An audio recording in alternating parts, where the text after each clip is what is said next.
আসসালামু আলাইকুম। যে যেখান থেকে আমার আজকের ভিডিও ক্লাসটি চালু করছেন, সকলকে শুভেচ্ছা ও স্বাগত জানিয়ে আমি শুরু করছি আমাদের আজকের ভিডিও ক্লাস। সুপ্রিয় শিক্ষার্থী বন্ধুরা, আমরা আর দেরি না করে চলে যাচ্ছি আমাদের আজকের লাইভ ক্লাসে। দুঃখিত, এটা লাইভে যাচ্ছে না আজকের ক্লাসে। সুপ্রিয় শিক্ষার্থী বন্ধুরা, আমি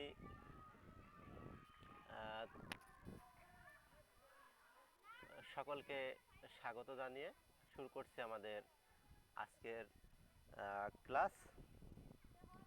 শিক্ষার্থী বন্ধুরা,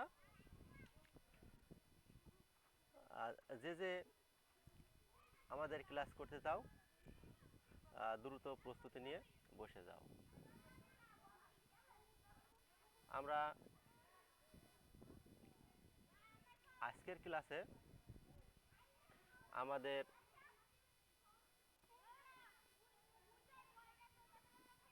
বিষয় থাকছে নবম এবং দশম শ্রেণীর কৃষি শিক্ষা বিষয়, এবং আমাদের সেটা হচ্ছে যে প্রথম অধ্যায়ের তৃতীয় পরিচ্ছেদ ভূমি ক্ষয় ও রোধ। আর আজকের ক্লাস পরিচালনায় থাকছি আমি ইনামুল হক তোতা, সহকারী শিক্ষক, কুতুবুনিয়া দারুস সুন্নাত দাখিল মাদ্রাসা, মোংলা বাগেরহাট। শিক্ষার্থী বন্ধুরা, তোমরা যারা নবম এবং দশম শ্রেণীতে এবং পরীক্ষার্থীরা আছো, সবাই আজকের ক্লাস করার জন্য প্রস্তুতি গ্রহণ করো এবং তোমাদের কৃষি শিক্ষা বই পৃষ্ঠা নাম্বার 12 অতি শীঘ্রই বের করে নাও। শিক্ষার্থী বন্ধুরা, আমরা এখানে কিসের ছবি দেখতে পাচ্ছি, একটু ভালো করে লক্ষ্য করে দেখো তো। আমরা এখানে দেখতে পাচ্ছি যে কিভাবে নদী ভাঙন হচ্ছে। এই নদী ভাঙন দেখতে পাচ্ছি আমরা দুইটা ছবিতে দেখতে পাচ্ছি যে কিভাবে নদীটা ভেঙে যাচ্ছে। সুপ্রিয় শিক্ষার্থী বন্ধুরা,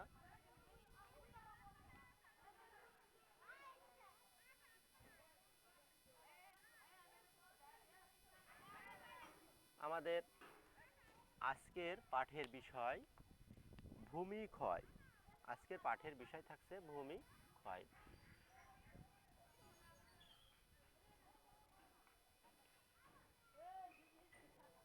আমরা এই পাঠ শেষে আমাদের যেটা শিখন ফল, অর্থাৎ আমরা পাঠের পরে যেটা শিখতে পারবো, সেটা হচ্ছে যে ভূমি ক্ষয় কি তা বলতে পারবো, ভূমি ক্ষয়ের প্রকারভেদ বর্ণনা করতে পারবো, ভূমি ক্ষয়ক্ষতির বিভিন্ন দিক বিশ্লেষণ করতে পারবো। তাহলে তোমরা খুব ভালো করে দেখো, আমাদের আজকের ক্লাসের শিখন ফল হিসাবে থাকছে ভূমি ক্ষয় কি, এর সংজ্ঞা, ভূমি ক্ষয়ের প্রকারভেদ এবং ভূমি ক্ষয়জনিত বিভিন্ন দিক বিশ্লেষণ করা। এই বিষয়গুলো আমাদের আজকের ক্লাসে থাকছে। আর আমরা যারা ক্লাসে যোগ দিয়েছি তারা সম্পূর্ণ ক্লাসটার সাথেই থাকবে। শিক্ষার্থী বন্ধুরা, আমরা আবারও দেখতে পাচ্ছি সেই একই ছবি, যে কিভাবে আমাদের ভূমিটা ক্ষয় হচ্ছে। আসলে আমাদের প্রথমে জানার প্রয়োজন যে ভূমি ক্ষয়টা আসলে কী জিনিস, সে বিষয়টা কিন্তু আমাদের অবশ্যই আমাদের সে লক্ষ্য বুঝতে হবে। তা আমরা দেরি না করে চলে যাচ্ছি আমাদের মূল বিষয়ে। আমরা দেখে নিই ভূমি ক্ষয় কাকে বলে। ভূমি ক্ষয় নিশ্চয় এখানে সংজ্ঞাটা আমি এখানে দিয়েছি, বিভিন্ন কারণে জমির মাটির উপরিভাগ হতে মাটির কণা চলে যাওয়াকে ভূমি ক্ষয় বলে। আমরা বিভিন্ন সময় দেখে থাকি যে একটা জায়গায় উঁচু ছিল, বৃষ্টির কারণে ওখান থেকে কিন্তু মাটিটা সরে গেছে, এটাই হচ্ছে যে ভূমি ক্ষয়। তাহলে আমরা এর বইয়ের ভাষায় বা এর সংজ্ঞাটা কিভাবে সুন্দরভাবে দিতে পারি, বিভিন্ন কারণে জমির মাটির উপরিভাগ হতে মাটির কণা চলে যাওয়াকে ভূমিক্ষয় বলে। এই মাটির কণাটা এক স্থান থেকে অন্য জায়গায় চলে যায়, এটাকে আমরা বলে থাকি ভূমিক্ষয়। সুপ্রিয় শিক্ষার্থী বন্ধুরা,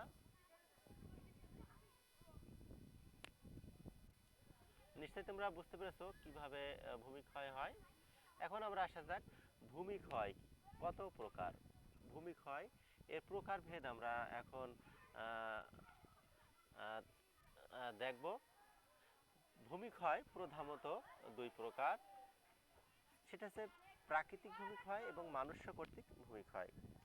আমরা প্রথমে দেখছি ভূমিক্ষয়ের প্রকারভেদ। ভূমিক্ষয়টা আছে দুই প্রকার, একটা হচ্ছে প্রাকৃতিক ভূমিক্ষয়, অন্যটা হচ্ছে মানুষ্য কর্তৃক ভূমিক্ষয়। আমরা সবগুলো আলোচনায় চলে যাচ্ছি, তার আগে আমি সম্পূর্ণ দেখে নিই। এই প্রাকৃতিক ভূমিক্ষয়ের ভিতরে যে বিষয়গুলো আছে, যে শ্রেণীভাবে ভাগ করা হয়েছে, সেটা হচ্ছে যে বৃষ্টিপাতজনিত ভূমিক্ষয় এবং বায়ু প্রবাহজনিত ভূমিক্ষয়। প্রাকৃতিকভাবে যে ভূমিক্ষয় হয় এর দুইটা মানে পদ্ধতিতে হয়, সেটা হচ্ছে বৃষ্টিপাতজনিত ভূমিক্ষয় এবং বায়ু প্রবাহজনিত ভূমিক্ষয়। এরপরে আমরা আসা যাক মানুষ্য কর্তৃক ভূমিক্ষয়। আমরা তার আগে বৃষ্টিপাতজনিত ভূমিক্ষয়গুলো সবগুলো একে একে দেখে নিই।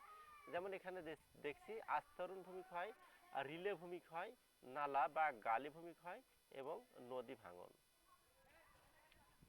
এইগুলো বৃষ্টিপাতজনিত। আমরা প্রথমেই দেখলাম প্রাকৃতিক ভূমিক্ষয়। ভূমিক্ষয় দুই প্রকার, প্রাকৃতিক ভূমিক্ষয় এবং মানুষ্য কর্তৃক ভূমিক্ষয়। এই যে প্রাকৃতিক ভূমিক্ষয় বা দুই প্রকার, একটা হচ্ছে যে বৃষ্টিপাতজনিত ভূমিক্ষয়, অন্যটা হচ্ছে বায়ু প্রবাহজনিত ভূমিক্ষয়। এই বৃষ্টিপাতজনিত ভূমিক্ষয়কে আমরা আবার চার ভাগে ভাগ করা হয়েছে, সেটা হচ্ছে যে আস্তরণ ভূমিক্ষয়, রিলে ভূমিক্ষয়, নালা বা গালি ভূমিক্ষয় এবং নদী ভাঙন। সুপ্রিয় শিক্ষার্থী বন্ধুরা, তোমরা দ্রুত তোমাদের যে খাতায় এগুলো লিখে নাও।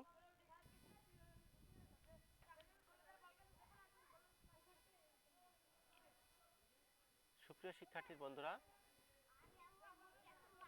আমাদের একক কাজ হিসেবে যেটা থাকছে, ভূমিক্ষয় কাকে বলে। ভূমিক্ষয় কাকে বলে? তাহলে ভূমিক্ষয় আমরা ইতিপূর্বে একবার সংজ্ঞা দিয়েছি, তোমরা লিখতে পারো কি দেখো, ভূমিক্ষয় কাকে বলে। আমি যদি তোমাদের প্রশ্ন করি বা কেউ যদি তোমাকে প্রশ্ন করে আসলে ভূমিক্ষয়টা কি, ভূমিক্ষয় কাকে বলে, সে প্রশ্ন তোমরা নিশ্চয় নিজে নিজে দিতে পারবে। সেটা হচ্ছে যে বিভিন্ন কারণে জমির মাটির উপরিভাগ থেকে মাটির কণা চলে যাওয়াকে ভূমিক্ষয় বলে। তোমাদের যদি ক নম্বর প্রশ্নে আসে যে ভূমিক্ষয়টা কি বা ভূমিক্ষয় কাকে বলে, তোমরা আমার মনে হয় তোমরা নিশ্চয়ই সংজ্ঞাটা বলতে পারবে যে বিভিন্ন কারণে জমির মাটির উপরিভাগ হতে মাটির কণা চলে যাওয়াকে ভূমিক্ষয় বলে।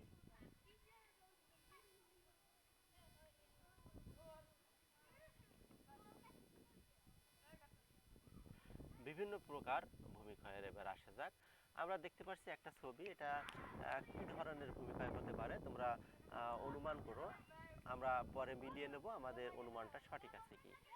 আমরা একটা চিত্র দেখাচ্ছি, তাহলে এখানে নিশ্চয়ই এটা প্রাকৃতিক ভূমিক্ষয়, কারণ এটা কি, এটা কোনো মানুষের হাত না, এখানে প্রাকৃতিকভাবে এই ভূমিক্ষয়টা হয়ে থাকে, সে কারণে এটাকে বলা হয় প্রাকৃতিক ভূমিক্ষয়।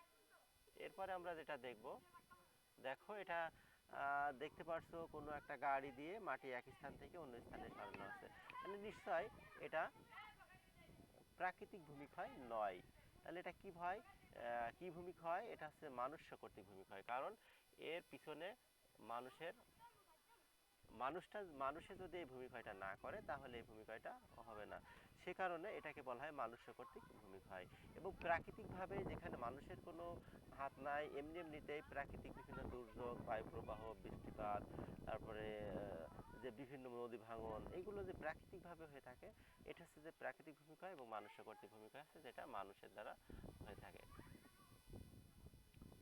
সুপ্রিয় শিক্ষার্থী বন্ধুরা, প্রাকৃতিক ভূমিক্ষয় আমরা প্রথমেই শ্রেণীভাগ করেছি, যেমন বৃষ্টিপাতজনিত ভূমিক্ষয় এবং আরেকটা কি, বায়ু প্রবাহজনিত ভূমিক্ষয়। আমরা দেখতে পাচ্ছি এখানে দুইটা ছবিতে কিভাবে বৃষ্টিপাতজনিত ভূমিক্ষয়। আমরা অনেক সময় লক্ষ্য করি যে যখন বৃষ্টির কণা মাটিতে পড়ে তখন মাটির পানি ঘোলা হয়ে চলে যায়, অর্থাৎ এর ভিতরে মাটি কণা মিশে যে ঘোলা হয়। তাহলে বৃষ্টির কারণে কিন্তু এক স্থান থেকে অন্য স্থানে মাটি স্থানান্তরিত হয়। তাছাড়া আমরা অনেক সময় দেখতে পারি যে বৃষ্টি হওয়ার পরে নিচে এই যে ছোট ছোট যে বিভিন্ন ধরনের মানে সেই শক্ত কিছু বেরিয়ে আসে বৃষ্টির পরে। কারণটা কি? কারণ উপরে নরম মাটিগুলো মাটির সাথে পানির সাথে মিশে অন্য জায়গায় চলে যায়, সে কারণে এই জায়গাটার আবরণটা আলগা হয়ে যায়। এরপরে আমরা যেটা বায়ু প্রবাহজনিত, সেটা হচ্ছে যে যখন অনেক সময় জোরে বাতাস বয় বা ঝড় হয় আমরা দেখতে পারি, তখন কি হয়, এই মাটির কণাটা উড়ে এক জায়গা থেকে অন্য জায়গায় স্থানান্তরিত হয়, ফলে ওই জায়গাটা নিচু হয়ে যায়। তাহলে বৃষ্টিপাতজনিত যে ভূমিক্ষয়টা, বৃষ্টিপাতজনিত ভূমিক্ষয়টা আমরা এখানে শ্রেণী বিভাগ আগেই দেখিয়েছি। সেটা হচ্ছে যে দেখো আস্তরণ ভূমিক্ষয়। কিভাবে আস্তরণ ভূমিক্ষয় হয়? যে যখন বৃষ্টির পানি বা সেচের পানি উঁচু স্থান থেকে ঢেলে বেয়ে মাটির উপর দিয়ে নিচের দিকে প্রবাহিত হয়, তখন জমির উপরিভাগ নরম ও উর্বর মাটি কণা কেটে পাতলা আবরণ বা আস্তরণের মতো চলে যায়। একেই বলা হয় আস্তরণ ভূমিক্ষয়। আসলে বিষয়টা বৃষ্টির ফলে যে ভূমিক্ষয়টা হয় তা সহজে কিন্তু চোখে পড়ে না, কিন্তু কয়েক বছর পর বোঝা যায় যে জমির উর্বরতা হ্রাস পেয়েছে। এভাবে আমরা বুঝতে পারি। এটা হচ্ছে যে আস্তরণ ভূমিক্ষয়। এরপরে আমরা আসি, তোমরা নিশ্চয়ই বুঝতে পারবে, আমরা আসছি রিলে ভূমিক্ষয়। রিলে ভূমিক্ষয়টা কি? রিলে ভূমিক্ষয় আস্তরণ ভূমিক্ষয়েরই দ্বিতীয় ধাপ। প্রচুর বৃষ্টিপাতের ফলে পানি বেশি হলে জমির ঢাল বরাবর লম্বাকৃতি রেখা সৃষ্টি হয়, যা অনেকটা হাতের রেখার মতো।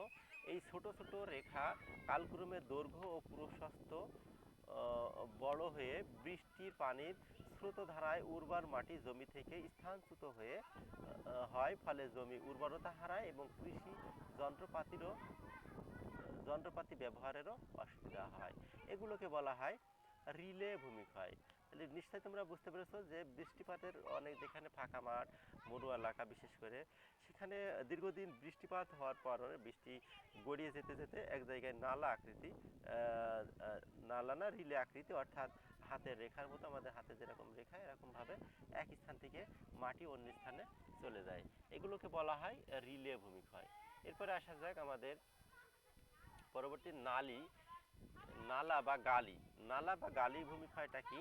এই ভূমিক্ষয় আস্তরণ ভূমিক্ষয়ের তৃতীয় ধাপ, অর্থাৎ রিলে ভূমিক্ষয় থেকেই নালা বা গালি ভূমিক্ষয়ের উদ্ভব হয়। তাহলে প্রথমে আমরা যেটা আস্তরণ থেকে রিলের পরে নালী বা গালা, কিন্তু আমাদের এই একই ভূমিক্ষয়ের পর্যায়ক্রমে ধাপ। দীর্ঘকাল ধরে রিলে ভূমিক্ষয়ের ফলে এর ছোট ছোট নালাগুলো দৈর্ঘ্য ও প্রস্থে বৃদ্ধি পেতে থাকে, আর ফসলের মাটিও বেশি ক্ষয় হয়ে থাকে। একসময় এগুলো নর্দমা বা ছোট নদীর মতো দেখা যায়। বৃষ্টিপাতের পরিমাণ যত বেশি হবে, নালা বা গালি ভূমিক্ষয় ততই বেশি হবে। বাংলাদেশের পার্বত্য অঞ্চলে এরূপ ভূমিক্ষয় দেখা যায়। কারণটা কি? কারণ এখান থেকে বৃষ্টির পানি উপর থেকে নিচেই দীর্ঘদিন দেখে যখন একই রাস্তা দিয়ে যেতে থাকে, তখন আমাদের এই ভূমিক্ষয়টা উপস্থিতি দেখা যায়। আমরা ভালো করে দেখি শিক্ষার্থী। এই যে এরপরে আমরা আসি এবার আমাদের সর্বশেষটা, যেটা হচ্ছে যে নদী ভাঙন। নদী ভাঙন বাংলাদেশের ভূমিক্ষয়ের একটি উল্লেখযোগ্য কারণ। সবচেয়ে যে সমস্যাটা, সেটা হচ্ছে যে নদী ভাঙন। চাঁদপুর, সিরাজগঞ্জ, গোয়ালন্দ প্রভৃতি অঞ্চলে প্রতি বছরে নদী ভাঙনে শত শত হেক্টর জমি নদীগর্ভে বিলীন হয়ে যাচ্ছে। আমাদের ফসলি জমি বা বসতভিটা এই নদীর গর্ভে কিন্তু আমাদের ভেঙে চলে যাচ্ছে। বর্ষার শুরুতে কিংবা বর্ষার শেষে নদীতে প্রবল স্রোত সৃষ্টি হয়, এর ফলে নদীর তীরের কৃষি জমি নদীগর্ভে বিলীন হয়ে যায়। এটা হচ্ছে যে আমাদের নদী ভাঙন বলা হয়। সুপ্রিয় শিক্ষার্থী বন্ধুরা, আমরা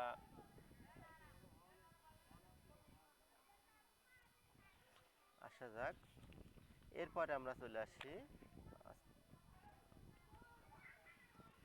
দেখো তোমরা নিশ্চয়, তাহলে আমরা বলতে পারি যে আস্তরণ ভূমিকায় বৃষ্টি বা সেচের পানি উঁচু স্থান থেকে ঢাল বেয়ে নদীর উপর দিয়ে নিচের দিকে প্রবাহিত হয়, তখন জমির উপরিভাগের নরম ও উর্বর মাটিকণা কেটে পাতলা আস্তরণের মতো চলে যায়। এটাই হচ্ছে যে আস্তরণ ভূমিক্ষয়।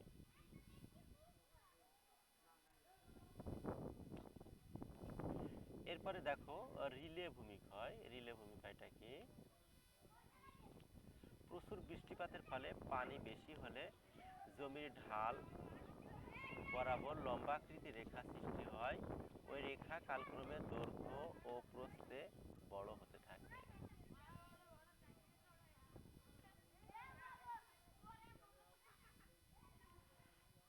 গালা নালা বা গালি ভূমিক্ষয়। রিলে ভূমিক্ষয় থেকে নালা বা গালি ভূমিক্ষয় উদ্ভব। দীর্ঘকাল ধরে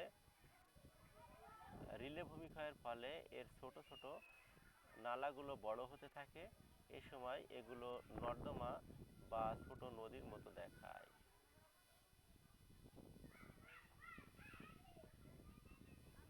আমরা দেখছি নদী ভাঙন। নদী ভাঙনটা কি? বর্ষার শুরু বা শেষে নদীতে প্রবাল স্রোত সৃষ্টি হয়। এর ফলে নদী তীরের কৃষি জমি নদীগর্ভে বিলীন হয়ে যায়।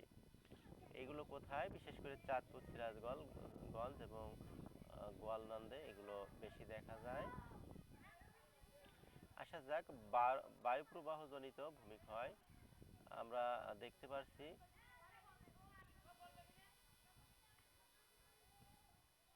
যে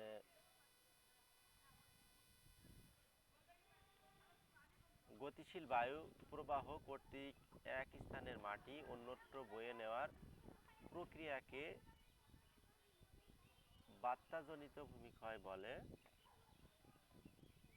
যে সমস্ত এলাকা সমতল, তুলনামূলকভাবে গাছপালা কম এবং বৃষ্টিপাতের পরিমাণ কম, সে সব এলাকায় বাত্যাজনিত কারণে ভূমিক্ষয়ের প্রকোপ দেখা যায়।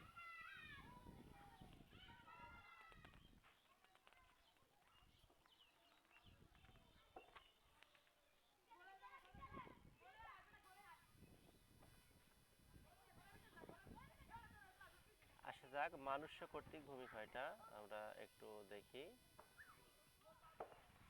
যেমন আমরা প্রথম চিত্রে দেখতে পাচ্ছি ভূমিকর্ষণ করা হচ্ছে। এখানে প্রথমে লাঙ্গল দিয়ে, এরপরে দেখা যাচ্ছে যে ট্রাক্টর দিয়ে আমাদের ভূমিকর্ষণ করা হচ্ছে। এরপরের চিত্রে আমরা দেখতে পাচ্ছি কিভাবে বন উজাড় করা হচ্ছে। যে আমাদের যে ইটের ভাটা, এখানে আমি প্রথম চিত্রে যেটা দেখতে পাচ্ছি, এখানে ইটের ভাটা, ইট পোড়ানো হচ্ছে। এই ইটগুলো পোড়ানো হচ্ছে বিভিন্ন কাঠ দিয়ে এবং দ্বিতীয় চিত্রে দেখতে পাচ্ছি বৃক্ষ কাটা, দেখতে পাচ্ছি জুম চাষ, দেখতে পাচ্ছি কন্ট্রোল পদ্ধতিতে চাষ। এখন আসা যাক ভূমিক্ষয়ের ক্ষতির দিকটা কি। ক্ষতির দিকটা প্রথমে আমরা আসি। দেখো যে মাটির উপরিভাগ ব্যাপক অপচয় হয়, মাটির উর্বরতার ব্যাপক অপচয় হয়। প্রথমে আমাদের যেটা সমস্যা, সেটা আমাদের যে ক্ষতি হচ্ছে সেগুলোর ভিতরে আমাদের প্রথমে আসে যে মাটির উর্বরতার ব্যাপক ক্ষতি হচ্ছে বা অপচয় হচ্ছে। এরপরে আসছে কি? মাটির পুষ্টির অভাব দেখা দেয়।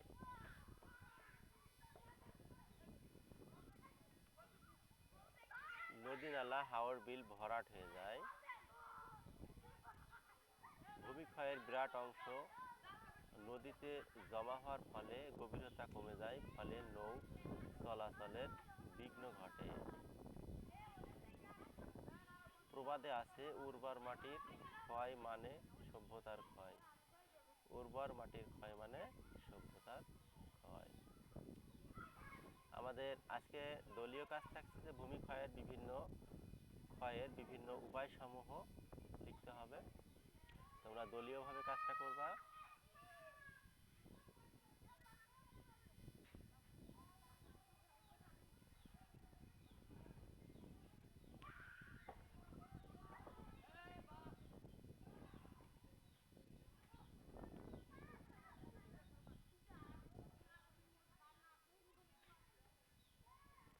দেখো এখানে সঠিক উত্তর লিখবা।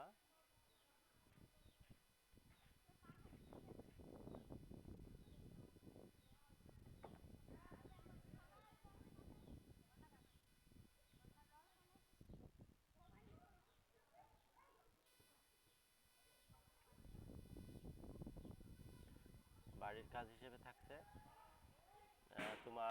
তুমি যে এলাকায় বসবাস করো ওই এলাকায় ভূমির ক্ষয়ের 3টি কারণ লিখতে হবে।